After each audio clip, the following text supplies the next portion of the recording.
Radio Mystery Theater presents...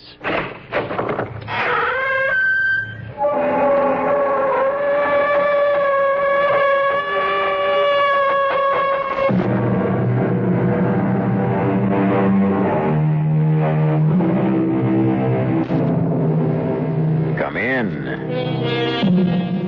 Welcome. I'm E.G. Marshall. At the beginning of the 16th century, in what we now call Mexico, one of the world's most remarkable civilizations came to flower. The Aztecs were artists, architects, engineers, remarkable administrators, handsome, sensitive, and imaginative.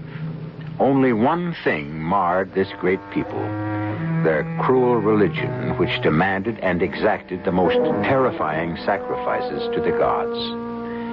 Imagine, if you will, a time 400 years ago, in the season for pleasing the god Tlaloc, the rain god, who must be kept from pouring down torrents which would destroy the corn crop. We are in the house of Atox. Are you ready, my daughter?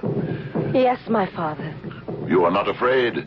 I am proud to have made myself chosen, but I am afraid. Drink from the vessel. It will give you courage. I shall not shame you. It is time. The priest is waiting. Go. Wearing the golden ornaments about her neck, my daughter climbs the 114 steps to the twin temples. The multitude sees the black-clad figure slide from the inky darkness and spread eagle my daughter gently on the sacrificial stone. The high priest raises the obsidian dagger. With one frightful stroke, he drives it into her quivering flesh and, reaching, drags the heart, still breathing, from the cavity. No! Maria, daughter, what is it? A dream. A terrible dream, or a prophecy. Oh, Father, hold me. I'm so afraid.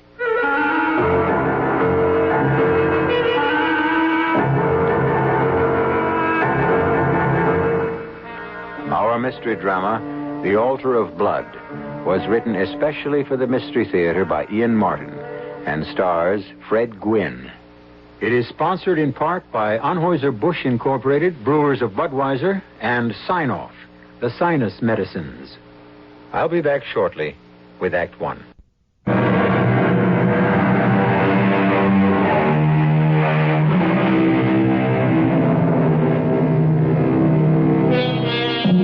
The sudden death of Professor J. Hollington Wells' wife drove him in despair from the halls of Ivy, where he was a professor of archaeology, back into the field, back to Mexico. What had brought Professor Wells to Mexico City and Lake Texcoco was his wife's ancestry. Although a second-generation American herself, her forebears could be traced back to the Aztecs and their great city of Tenochtitlan. And on the ground of her ancestors, he tried to bury his grief in an intimate and deep study of the Aztecs. A contact that surprisingly led him far afield and his daughter into incredible and terrifying danger. What is it, Maria, dear? Oh, I had this terrible dream. I thought I had been held on the sacrificial altar, and the high priest had torn out my heart. Oh, it's my fault. I should have never dragged you down. Oh, don't blame yourself. But I do. Echoes of the past, perhaps. Oh, heaven knows what pervading waves swirl around us from that great civilization which died too soon. Even I, who have no roots in them, couldn't sleep tonight, thinking of all their prowess and their grandeur. Were you dreaming of sacrifices, too? Half awake. But yes, hard to understand the contradiction. A people so intellectually awake to life, and yet so tied to fear of the future. Maybe I can understand them a little. What do you mean? I don't quite know. I am descended from them. I was thinking of Mother. Of Carlotta? Why? Why did she have to die so young? What sacrifice would you have made to save her if you could have? Oh, this is night talk, darling. No melancholy maunderings by me. You can't change what has happened.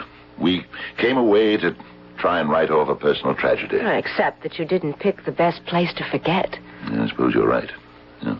Mexico, particularly Tenochtitlan, was the last place to run to. Where shall we pick up to leave for tomorrow? Madagascar? Carcassonne? Tahiti? New Zealand? Or back to the good old USA? No, I like Mexico. And no wild nightmare is going to change anything. But I would like to get away from the valley for a while. Why not? My notes are all complete. I can write my book anywhere. Besides, I'd like to see the other coast. I've got an idea. What? I've never seen nor traveled the Pacific side.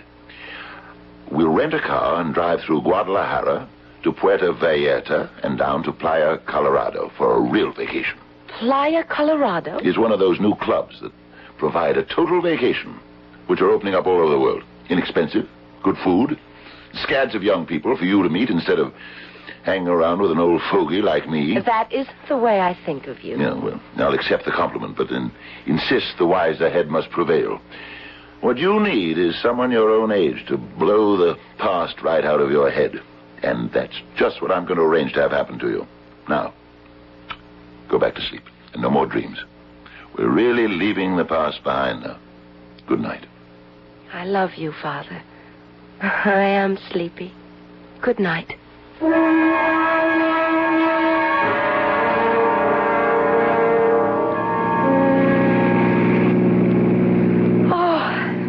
it's a whole new country. Yeah. Mexico has as many faces as the U.S. Oh, I wouldn't agree to that all the way. But compared to the Yucatan and the valley, oh, this is marvelous. Oh, those craggy mountains to the left, and how wonderful to look out to the sea on the right. It's a little like the Amalfi Drive in Italy. Since I'm driving, I'm glad this road is better. Although I guess by now they've widened that old terror. They have. But I remember that first year after high school and before college that you drove Mom and me down the Italian coast. I'd rather forget it. I'm sorry. Oh, not because of your mother. Just how scared I was driving. Damn! What is it? Blowout. Oh, thank heaven it was a rear tire. Why don't you stop? On this road, I'm trying to find some place I can pull over and be out of traffic. You can't go to the right. It's a 100-foot drop. Cut over to the left. Into a sheer cliff? Oh, no. Wait a minute. Hold your hat. What are you going to do? There's a little spot over there. I can drive the car off the road. But it'll be rough going for a moment, too. Hope then comes around the bend as we cross. Here goes.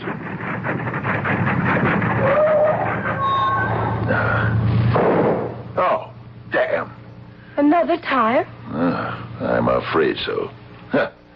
Now we're really stuck. Okay, Professor. Which way do we start walking? Yeah. Well, not back anyway. We must be a good 15 to 20 miles outside Puerto Vallarta. And the other way? There's a village, Tomatian. I wonder if we'd find a mechanic there. It's quite a hike. Well, we can't just sit here. It'll be dark in a few hours. We're not exactly in the wilderness, you know. There is a bus route along this road, and we have passed a few other cars. All of them headed the opposite way, and few and far between. Well, at least we can speak the language. Socorro! Hey, senor! Socorro! Por favor, senor. Nuestro automobile es no trabaja. American, sir. Say me the Spanish. Oh, I'm sorry. Yeah. My French is great, my German is passable, and in 6 months I hope my Spanish will be at least as good. But right now, I'm happy to find it's Americans in trouble. Oh, I didn't mean it the way it sounds. Oh, I know you didn't. Oh, this is my daughter, Maria. My name is Wells. Hallington Wells. This is a hell of a name when you come right down to it. I don't think so. Not if you're the J. Hallington Wells, the archaeologist. That's who he is. Well, then, this is an unexpected honor and pleasure, Miss Wells. I'm Bill Hallam. Oh, you're interested in archaeology? My major in college. I'm pleased to meet you. As we are you, for more reasons than one. I'll second that. But we'd better get a move on before some crazy Mexican comes one way or the other or both and finds my Jeep in the way. They drive this road like it was the Indy 500. I'm afraid my car's grounded. Yes, I can see that. Unless you have 2 spares. But I can give you a lift. Where were you headed? Playa, Colorado. Well, that's just great. It's where I work. Come on, the chariot awaits. I'll help you with your bags, and we can make all of the arrangements to have your car taken care of there. What do you do at the club? I am what they call a G.O. I'll get the big one, Professor. What's a G.O.? The General Organizateur, polite name for Beach Boy Guide Companion. And then all of us have our own specialties. Have we got everything? I think so. What's your specialty, Bill? I'm a sailing instructor. Oh, great. I'd love to go for a sail with you. You know something? So would I.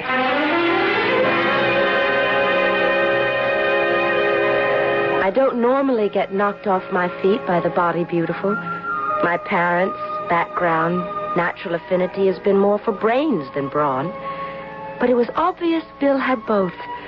And Playa, Colorado was just what the doctor might have ordered for Dad and me.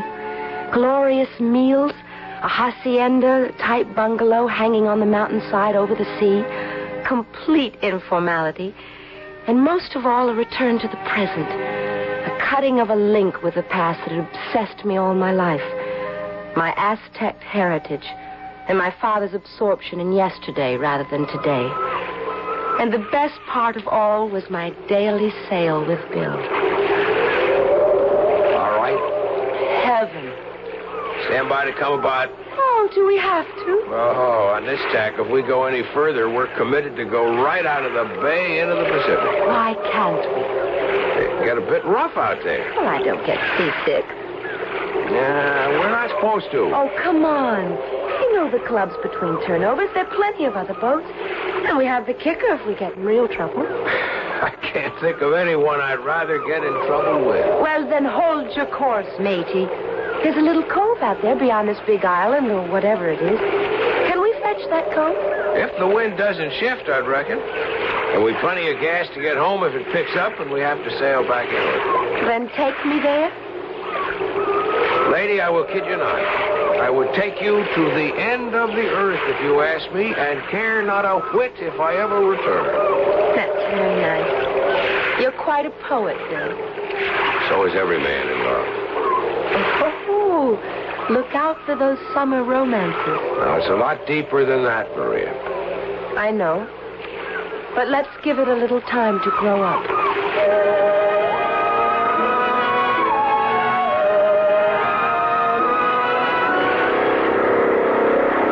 I have the funniest feeling about that little cove, Bill.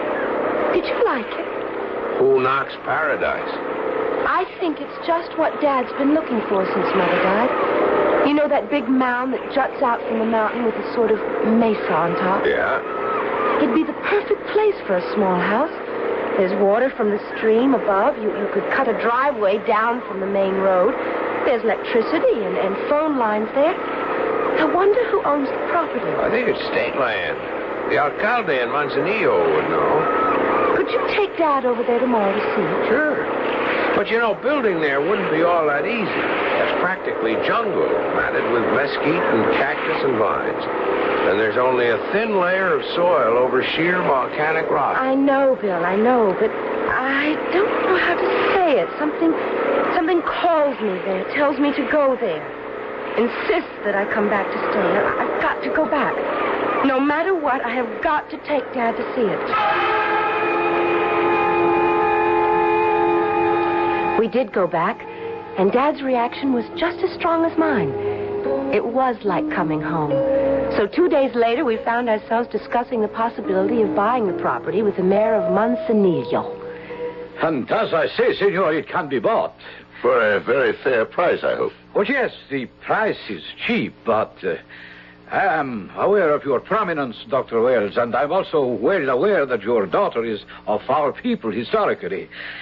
I feel it would be unfair not to tell you that this place has, how do you say, it has a bad name. Why?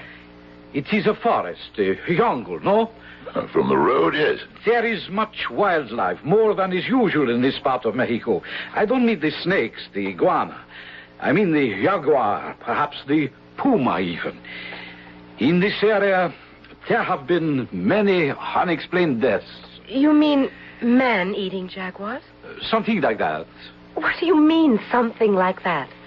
If we lived in the valley or the Yucatan, one might worry about ancient ghosts. Ghosts?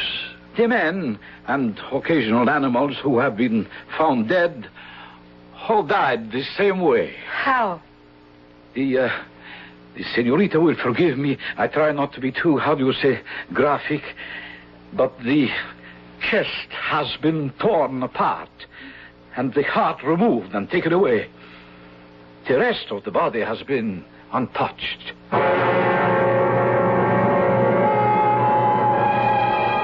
Why would a carnivorous animal who kills to eat select only the heart? Or is this just legend, which can be created and believed so easily by peasants who live in constant daily superstition? Or does the alcalde have some ulterior motive to protect this piece of mountain shoreline we do not yet understand? I'll return shortly with Act Two.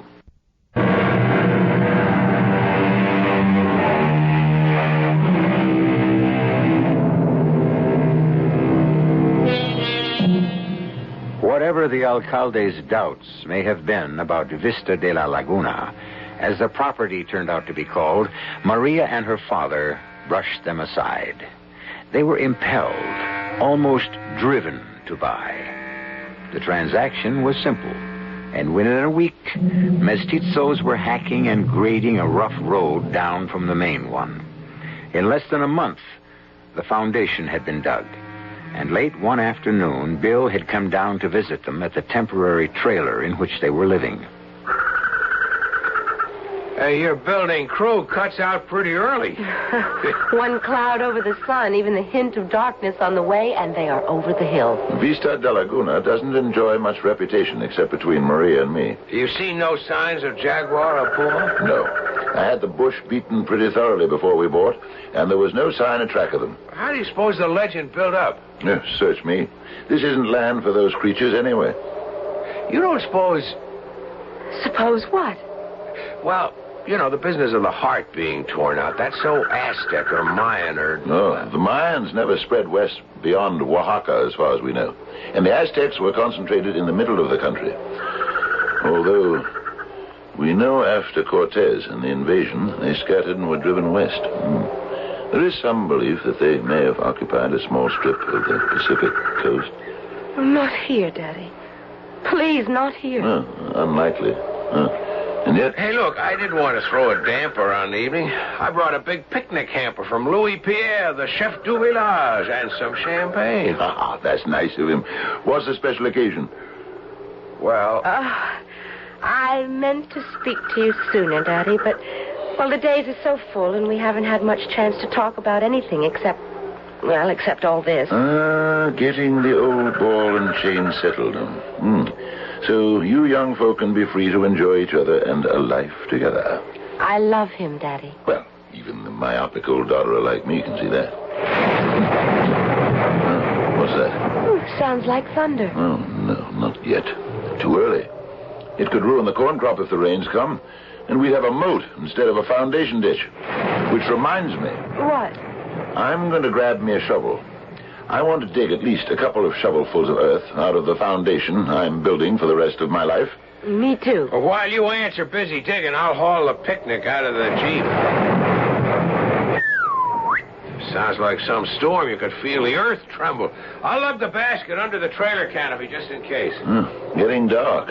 I don't like it. Oh, it's just a thunderstorm. It'll blow over. Want a hand down? Oh, I'm not that old.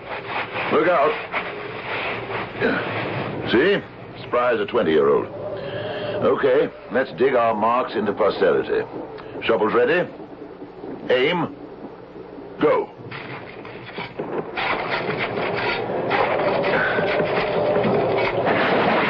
Daddy, look out! Get back, Maria! Get back! Daddy! Maria!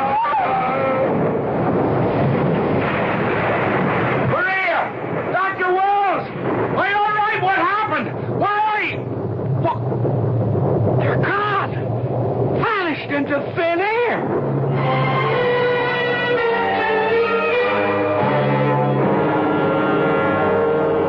Senor Alcalde, one moment they were there digging, then a flash of lightning came and thunder, and they just disappeared. Was it still light enough to see? Yes, then. I dropped into the foundation, and I grabbed a shovel, and I tried to dig.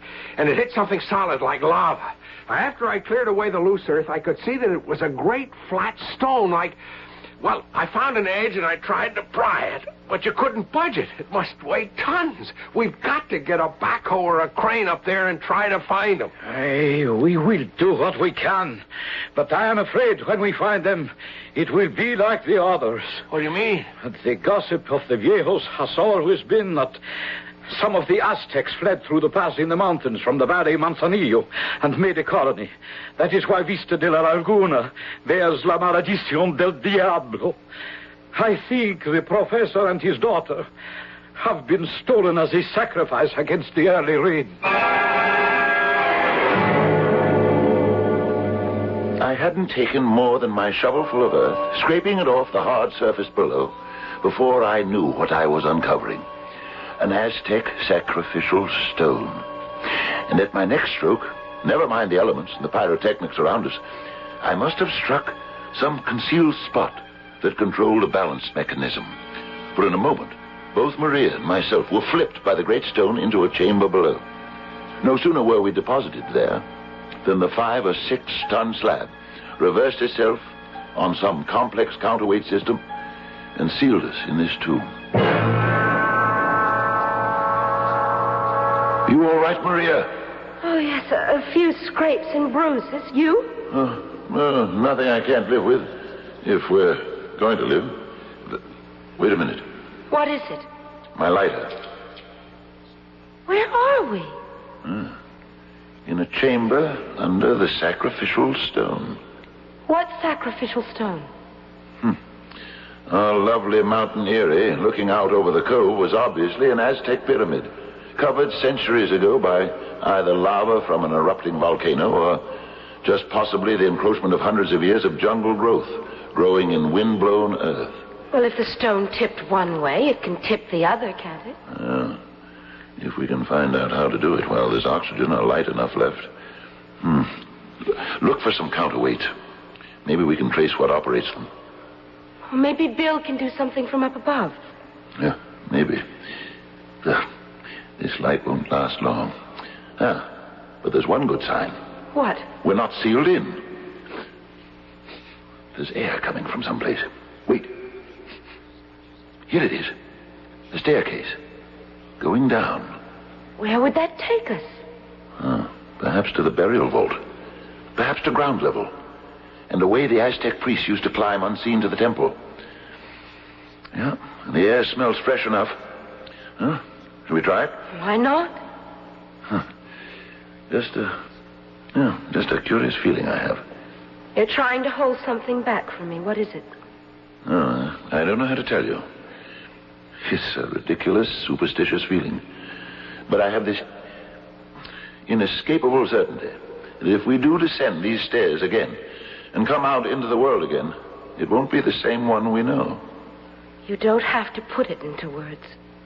I have the same feeling that it won't be back into the 20th century, but somehow, through some time warp, we'll be thrown back 400 years. Is that it? Yes. To a civilization you've studied most of your life. Isn't that what you want? There are 2 of us, darling. It certainly isn't what you want. No. We stay here and wait and see if Bill can't exhume us. Is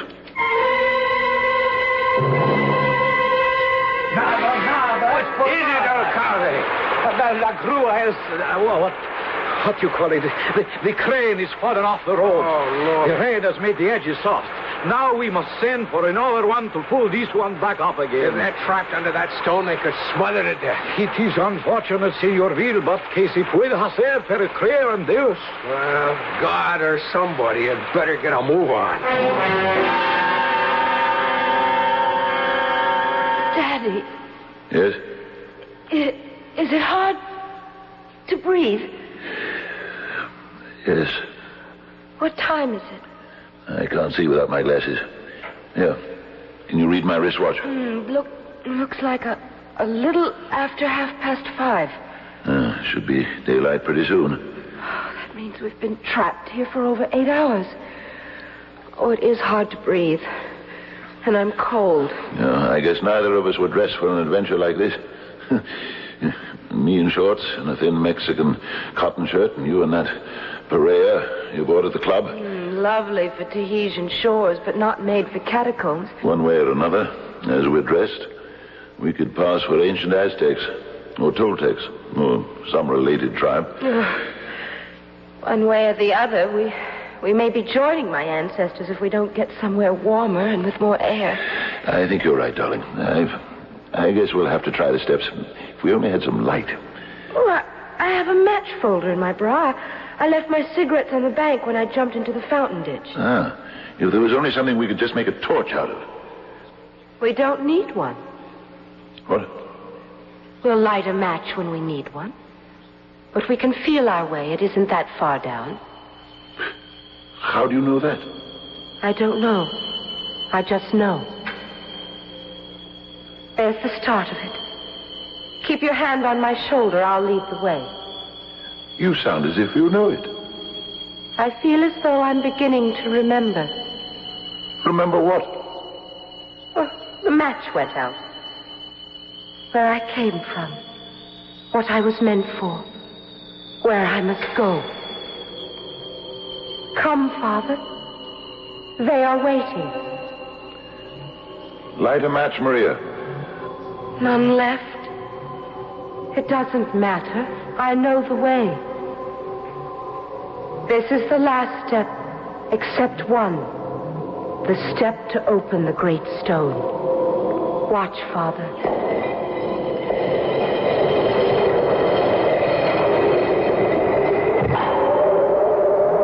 You have returned again, great Princess Itzlacan. I heard you call, High Prince Kalkum. I heard my people's cry for help.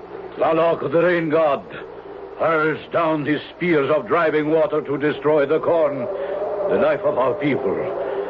What sacrifice can we offer him to spare us all? Who else but the morning star? Come, make me ready for what must be done. No, Maria. Seize the old man. No, you Keep must him be quiet. You must be mad, or we must be. This is the 20th century. What? 1975. What is this? 1975. The date on your calendar. The Aztec calendar. What day is this? Why, any fool know that. This is the 9th cycle. 7 rabbit, 2 crocodile. 7 rabbit, 9, 52, 9. Oh, my God. What is it, Father? We've walked down those stairs and out into the past 400 years ago in 1575.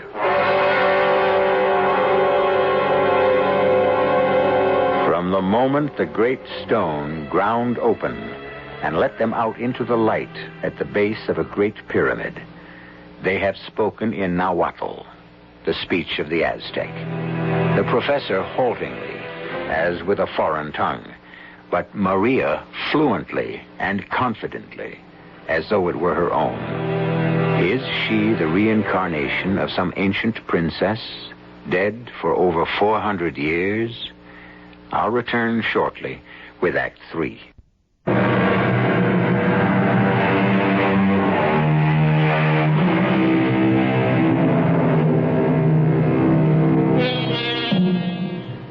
The sun was barely over the mountains as they walked away from the base of the great pyramid towering between them and the sea.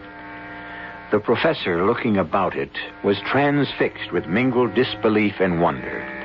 All around him, scattered in the foothills, surrounding the pyramids on 3 sides, were the woven thatched huts of a complete Aztec settlement.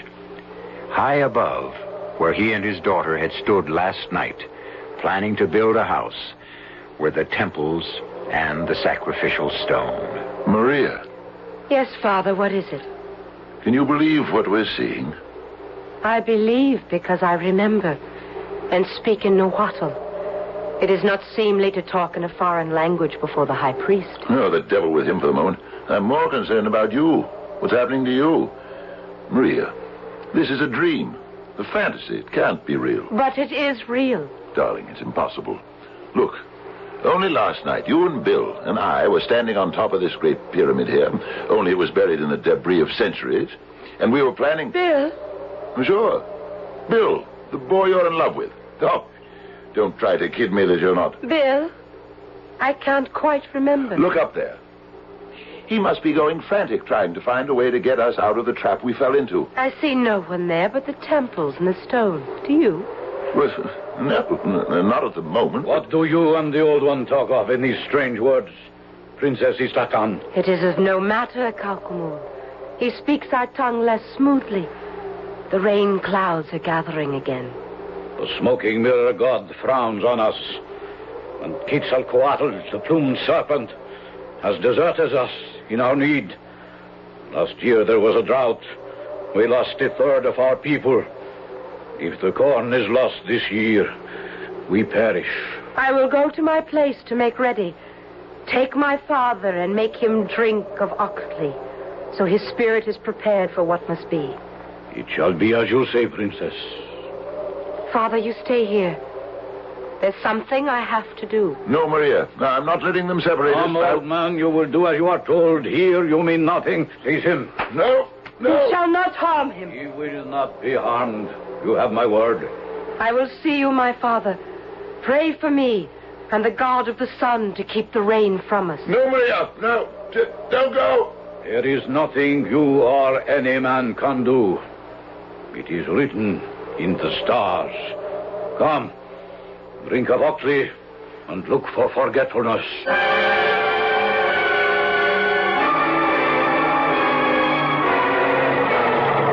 Okay, back her up slowly. Easy she goes. Lord, I hope that cable holds. Okay, she's starting to come. Watch it! Anyone hurt? No, senor, he's okay. Is this the only crane in the county? Si, senor. Oh, the best we can do is a bulldozer. Okay, we'll rig another cable and try again. At least the rain has stopped. Senor, don't you think by now it's too late? It can't be too late. I must do everything to save Maria, even if it means giving my own life. As they dragged me away from my daughter, a sudden lassitude seized me. I felt old and useless and out of my depth. It was incredible that facing me, about me, around me, everywhere I turned, was the dream of an archaeologist's life. To see an Aztec village in full operation, in its own time. But that's where the madness lay. I'm no believer in time warps, or fourth and fifth dimensions. No, I could not accept this moment as the 16th century. But the horrible gnawing fear was that my daughter could, and did, and somehow belonged. Calcumul. Yes, old man. How came you here? Where no other Aztec clan has come? After the fall of Montezuma, we were either made slaves or scattered to the wind. Some of us found a path through the mountains here, and found the place by the sea to the west. And we found it good. And the white man and Cortez did not know to follow. So we were safe. But the Aztecs were not sea people. No. And here cannot grow our chinampas and our milpas. The cornfields do not produce so well. So we must try to make the best of it. That is why we must make so many sacrifices to the gods. Is that what you expect my daughter to do? It is not what I ask. It is why she is sent. What do you mean? You do not know that many years ago, when first we came here and would have died for food, that she mounted the 114 steps to the temple, and by her sacrifice saved the corn and the village. You do not know, you who bring her here again.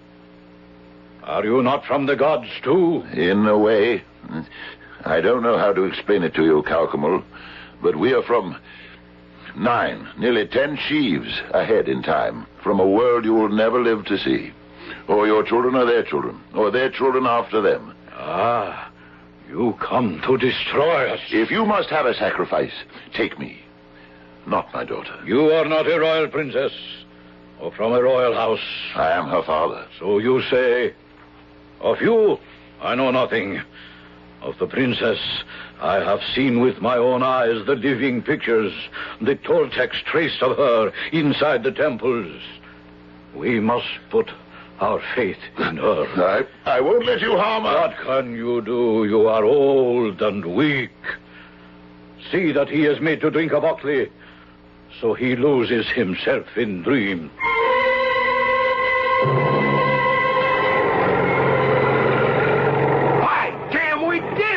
Okay, now, come on.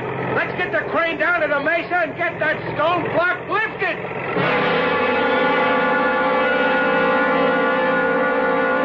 Why are you not dressed and ready, as I am, Princess? I don't know.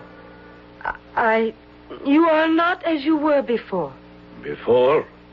The other time. Ah, no. No, this time I wear one of the dreaded conqueror's helmets. A metal we do not know called iron. It is a symbol of great power. The drums have begun. It is time. No more waiting. Calcamul, listen to me. Do you believe I come from the gods? Yes, Princess, but the clouds are gathering about the sun already. Then if you believe I do, will you not listen to me? To hear what? That our gods are false gods. That sacrifice brings nothing in return. This was the message I was sent to bring back to you. I do not accept it. You speak with the forked tongue of the strangers from across the eastern sea. I go now to the temple and the stone. If you do not follow me by yourself, I will first offer up the old one who came with you. No. Then I give you time to make your peace with the gods. By the time the sun is one more hand's breadth over the mountains, if you do not stop to mount the steps, the old one will be dead.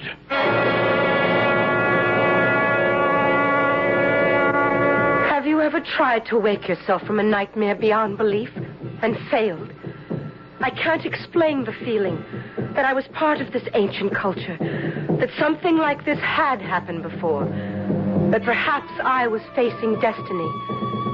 But other things had begun to flood back into my consciousness. A modern world. A very sweet guy named Bill that I thought And then the only person in my mind's eye was my father. Already stricken by my mother's early death, being dragged up that inside flight of stairs to the sacrificial stone, his chest bared to the plunge of the obsidian knife, and... No! Listen to me who can hear. All things on earth have their term, and in the most joyous career of their vanity and splendor, their strength fails and they sink into the dust. The things of yesterday are no more today, and the things of yesterday shall cease, perhaps on the morrow. Let us cast aside the horrors of the tomb and reach only for the brilliance of the sun. The shadow's cast of death brings the stars no brilliance. Let us, everyone, seek and make his own future and his own heaven. No one else can make it for you. The rain is almost upon us. Forget the old fool. Seize the princess. Throw her upon the stone. Spread eagle her. Bare her chest. Oh, smoking mirror god, whose breath and heat we quail from in fear. O Tlaloc, god of the rains, hear us and accept this sacrifice we offer you. As now I raise the knife on high, ready to offer you the gift of the Princess Istakan's pulsing heart. Offer us thy blessing in the moment before I strike.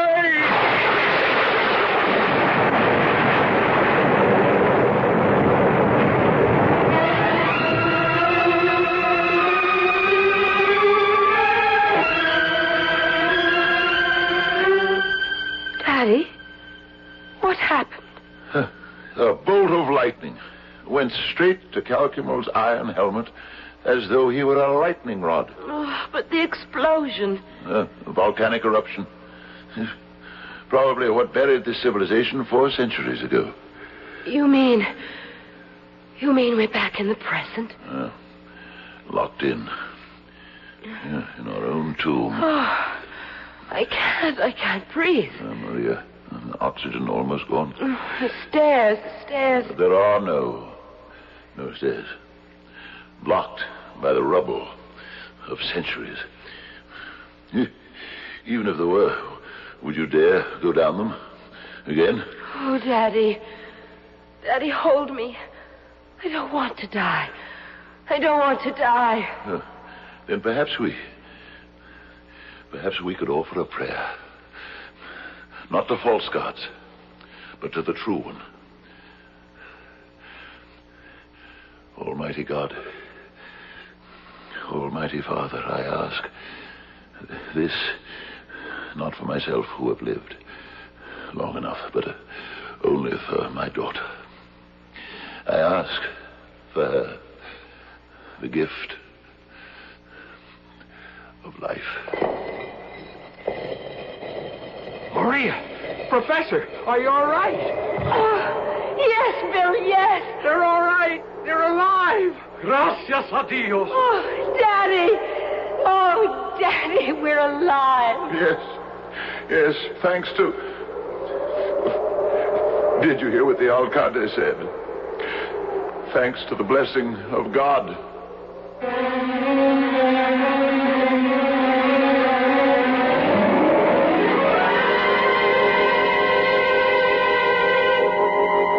Did Professor Wells and his daughter walk down those steep stairs into an ancient world to find they were the reincarnation of 400-year-old Aztecs? Or was it all an illusion? A haunting thought to live with. But what is far more important to both of them is just to be alive. I'll be back shortly.